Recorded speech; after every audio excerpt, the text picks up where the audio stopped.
2002, Worldcom shocked the financial markets when the company announced that it was restating certain previously released financial statements. As I described in our last lecture, the company had improperly transferred billions of dollars of expenses from the income statement to the balance sheet.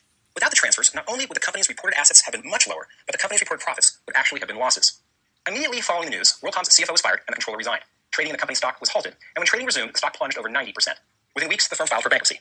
Ultimately, both the CFO and CEO went to prison for accounting fraud and securities violations, and eventually it was determined that at least $9 billion in normal and recurring expenses were improperly recorded as assets on the balance sheet, making Worldcom the largest accounting fraud in U.S. history.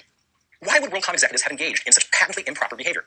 Obviously, the answer to that question is complex, but the underlying accounting motivation was simple: to make the company appear more profitable than it really was. In fact, during court proceedings related to the fraud, the CFO testified that the CEO pressured him quarter after quarter to, quote, hit their numbers, end quote, that the CEO expected the company to make revenue and earnings figures to key income statement metrics match Wall Street expectations.